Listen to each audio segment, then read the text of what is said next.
বাঙালির রাজনৈতিক ইতিহাস আবেগ, আনুগত্য আর চরম নাটকে ঠাসা। কিন্তু বুধবার 15 জুলাই দুপুরের পর কলকাতা তথা গোটা পশ্চিমবঙ্গের রাজ্য রাজনীতিতে যে মহাজাগতিক পরিবর্তন ঘটে গেল, তার অভিঘাত কতটা গভীর তা বুঝতে হয়তো আরও কিছুদিন সময় লাগবে। ক্ষমতার অলিন্দে যখন ভাঙন ধরে, তখন সবথেকে প্রথমে খসে পড়ে বিশ্বস্ততার পুরনো স্তম্ভগুলো। এতদিন ধরে যে কালীঘাটকে কেন্দ্র করে আবর্তিত হতো বাংলার শাসক শিবিরের যাবতীয় দাপট, সেই কালীঘাটের সব থেকে বর্ণময়, সবচেয়ে জনপ্রিয় এবং গড়ের ছেলে বলে পরিচিত মদন মিত্রের বিদায় স্রেফ একটা দলবদল নয়, এটা আসলে একটা যুগের অবসান এবং একটা নতুন রণক্ষেত্রের সূচনা।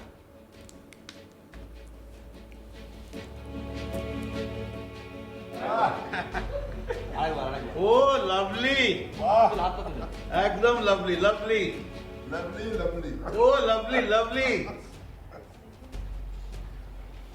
লাভলি বেঙ্গল। এক মিনিট, এটা কিসের ইঙ্গিত মদনদা? আগামীর ইঙ্গিত, হ্যাঁ বদলের ইঙ্গিত, ঝড়ের ইঙ্গিত। হ্যাঁ, ঝড় উঠেছে বাবুল বাতাস, হ্যাঁ। আজকে হলো সাথী। ঠিক আছে, একটা লং ছবি না, একটা ছবি না,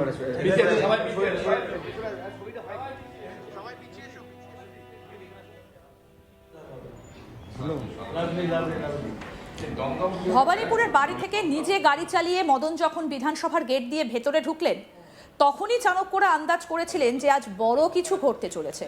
আর ঘটলেও তাই। মমতা বন্দ্যোপাধ্যায়ের দীর্ঘ 4 দশকের বিশ্বস্ত সঙ্গী কামারহাটির বিধায়ক মদন মিত্র চিরতরে ছিন্ন করলেন কালীঘাটের সুতো। বিরোধী শিবিরের মুখ ঋতব্রত বন্দ্যোপাধ্যায়ের ঘরে গিয়ে তার পাশে বসে মদন যখন ইস্তফার ঘোষণা করলেন, তখন বাংলার রাজনীতির চালচিত্রটা এক লহমায় ওলটপালট হয়ে গেল।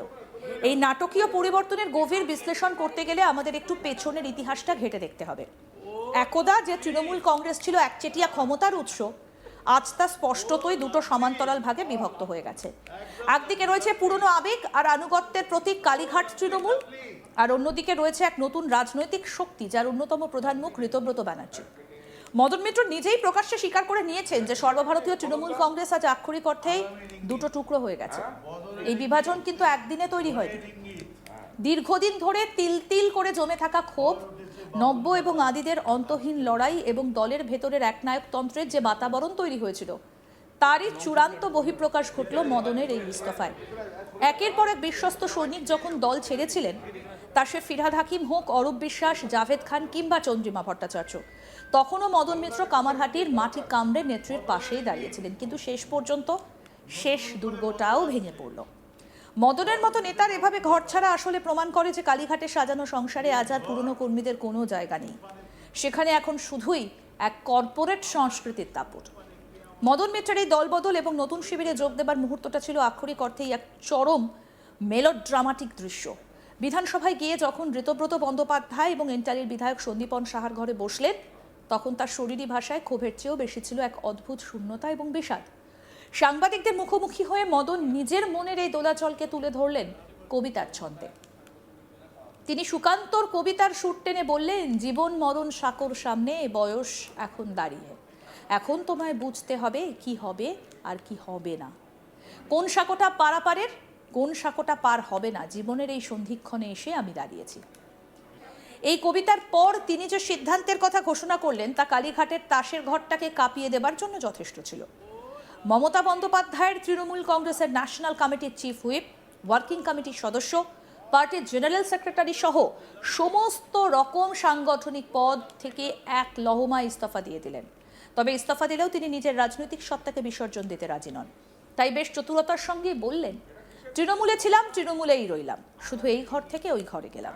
আর এর সঙ্গে তিনি জুড়ে দিলেন এক চিরস্মরণীয় উক্তি, যা ক্ষমতার লোভ আর ত্যাগের এক চরম বয়ান। মদন বললেন, ওই ঘরে হয়তো সুখের পালঙ্ক ছিল, এ ঘরে হয়তো একটা ভাঙা খাটিয়া রয়েছে, কিন্তু জীবনের এই মোড়ে এসে আমি খাটিয়াটিকেই বেছে নিলাম। অর্থাৎ ক্ষমতার মোহে অন্ধ হয়ে নিজের আত্মসম্মান বিসর্জন দেবার চেয়ে তিনি কষ্টের পথকেই শ্রেয় বলে মনে করলেন।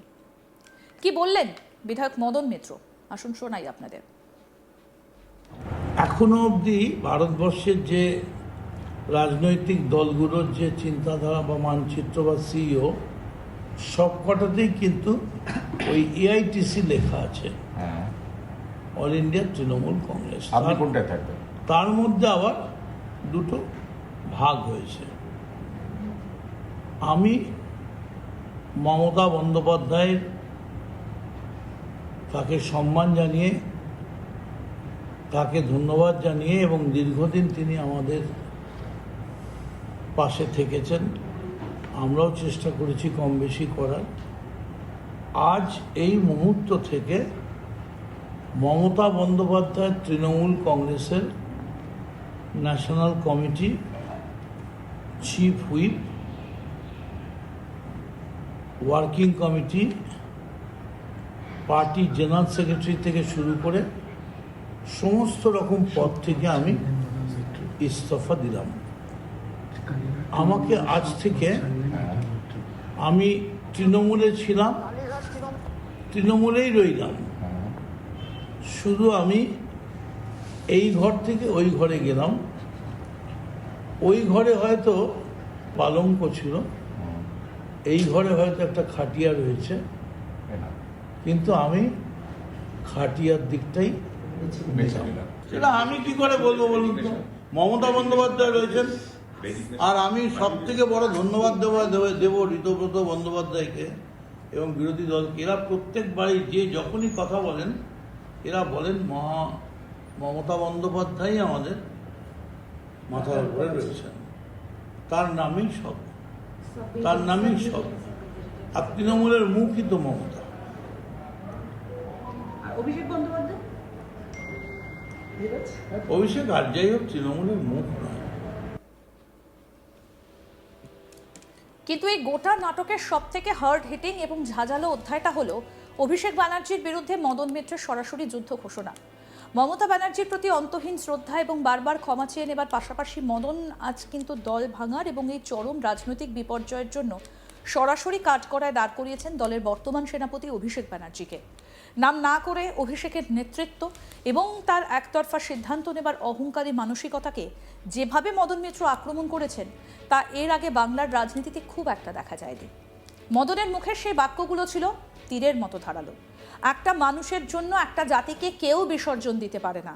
দল চালায় দলের সেনাপতি, সেই সেনাপতি যদি দলকে ঠিকমতো চালাতে না পারে, আজ গোটা দল একটা অজানা ভয়ে কাঁপছে।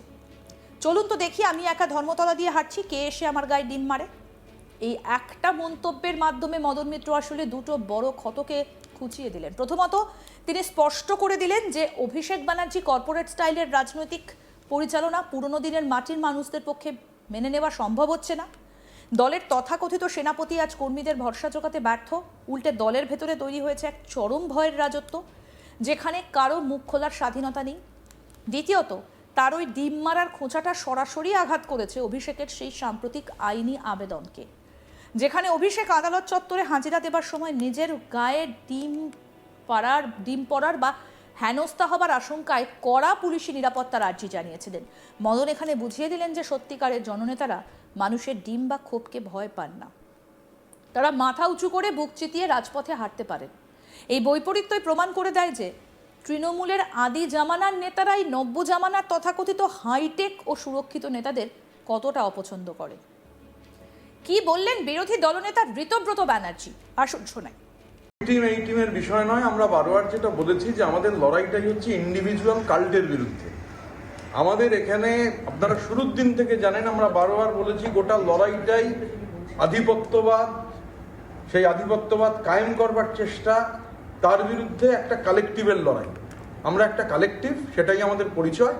এবং মদন মিত্রের মতো বর্ষিয়ান রাজনীতিবিদ, দীর্ঘদিনের এমএলএ, প্রাক্তন মন্ত্রী, এবং ওই যে মদনদা বলছিলেন, মদনদা এখান থেকে যে বললেন না, হেঁটে যদি যান নিউ মার্কেট পর্যন্ত কেউ ডিম ছুড়বে না। আমি গত 3 দিন ধরে এখান থেকে পেছন দিয়ে হেঁটে হাইকোর্টে যাচ্ছি, দোতলায় উঠছি, নেমে আসছি, কোথাও কোনো ডিম ছোড়ার ব্যাপার নেই। এই কালেকটিভের যারা হেঁটে যাবেন, কোথাও ডিম ছোড়ার ব্যাপার নেই। আরও আপডেট পেতে দেখতে থাকুন আজ তাক বাংলা, সাবস্ক্রাইব করুন।